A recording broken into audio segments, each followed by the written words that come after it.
So we're going to have a look at page 15C. There's this pressure vessel problem in here. And what's going on here is, and this is right in your packet for those of you online, we've got this company, and they're called Perfect V Pressure Tank Company. And they stamp their logo on a pressure tank, like just as shown. So it's a circle with a 90-degree V in it there, as you can see. And then they've realized when they pressurize their tank, it may not be a perfect circle and a perfect V anymore because it might deform. So they've hired us because they want to know what's their logo going to look like after the tanks are pressurized to 4,800 kilopascals.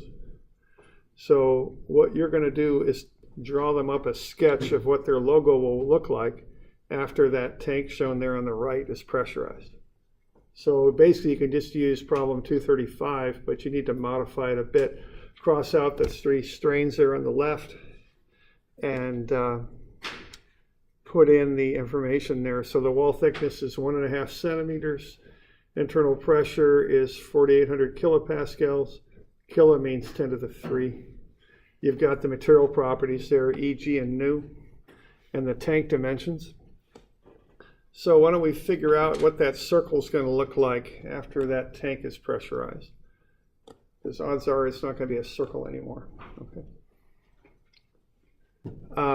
So why don't you find somebody you could work with, if you like. Might be good if they were in your major. Be really good if they were smart. Those are usually the best kind of partners to choose. It's been my experience. But I know you're all smart in here, so it really doesn't matter so much who you choose. But find somebody that you can work with, or 2 people, or maybe even 3, and see what you can do on this, okay? I think the first thing before we start getting our calculators out is to get some sort of flowchart kind of idea. You know, it doesn't have to be actually a flowchart, but, you know, just something. How are you going to do this, you know? What are the steps? I can come up with pretty much 3 distinct steps on this. There's lots of sub-steps in there. Some of them have more than 1 step embedded in them, but 3 kind of, you know, you got to get from the information you're given to the deformation of that tank. And you've had some homework, you know, that kind of relates to this if you've done it already, I hope. So how are you going to get this done?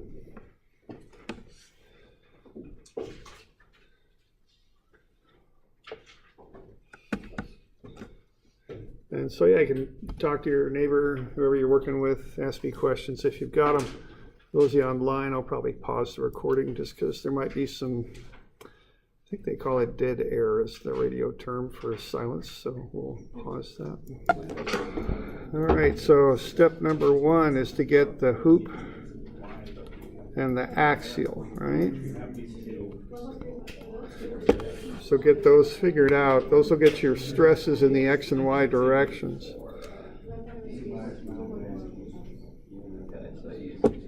Okay. And figure out which one's which. That'll be important to identify which one's which, okay?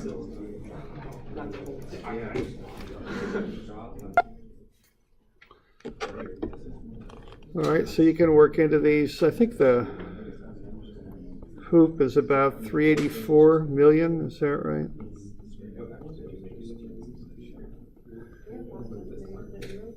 And then the axial is half of that, so it's 192. Okay. Okay, so the hoop is sigma y, and the axial is sigma x.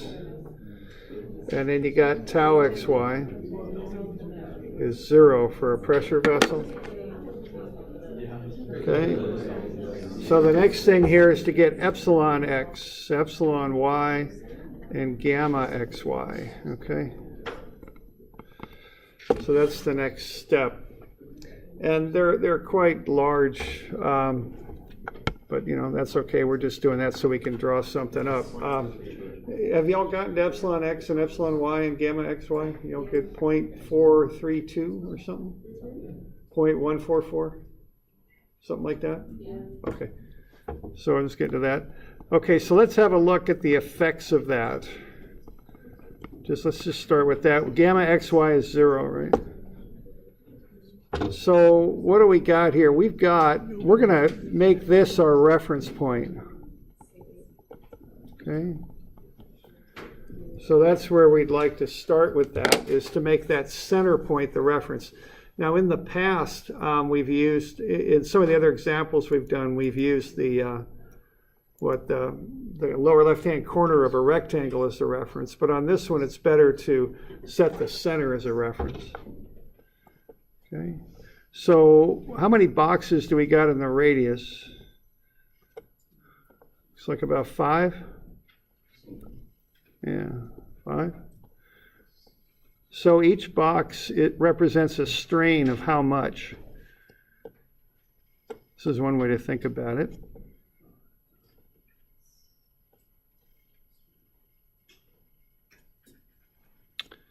Okay, we got, if we call this radius R, this would be 0.2 R, right? One little box. You all okay with that? So each little box represents a strain of 0.2. You all good with that? 20% strain because it's 20% of the radius. Okay. So our epsilon x is actually 0.144. So that's going to take this point here in the x direction out for a strain of 0.144, which is probably about there. Y'all okay with that? That's going out, not a full box. A full box would be a strain of 0.2. We're going out in the x direction, a strain of 0.144. Good. Questions on that? Okay. Now you can start on the cardinal. There's no shear on that angle, okay? So you can start on the cardinal directions and get a pretty good idea what this thing's going to look like. To really figure it out, we're going to want to go at 45 though, okay, also. All right. Now at 45, what we're going to do here is we're going to look at epsilon x1, and the thing will expand out by epsilon x1 for 45 degrees. Okay. But it'll also kick over by alpha. That's why I'm having you calculate those alphas there. Okay. So what we want to look at are these deformations. Expanding outward will be epsilon x1, and then rotating left or right from the center there will be alpha. Okay? And the combined effect of those two will give you the final position of these 45-degree points. Okay? Y'all, any questions on what I'm talking about there? So the difference on this one is we're using the center as the reference.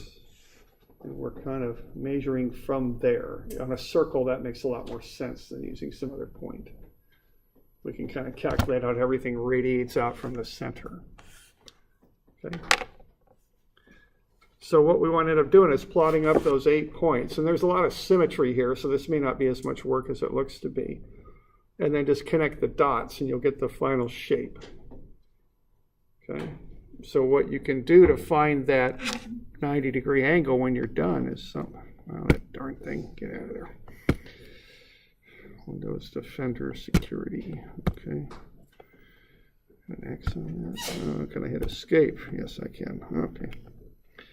There we go. We can do that. Okay, you can connect this one to wherever it ends up. Then between the two, you should get this angle here. Okay, that's what you ought to get.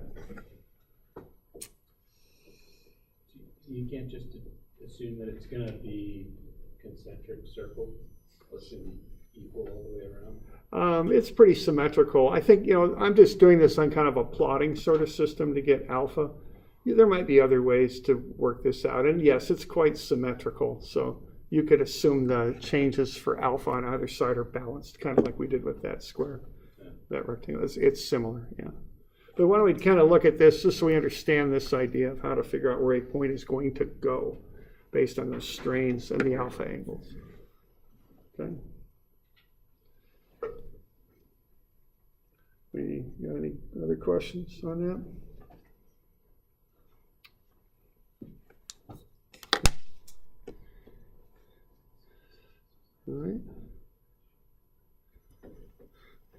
We still got some time here, so if keep working at it. If you got questions, let me know. All right, so this is due on Wednesday. It's just problem 235 that's been modified a bit. Now, I kind of put this one together in a bit of a hurry here. So you're going to have numbers that just by coincidence match on some of your answers.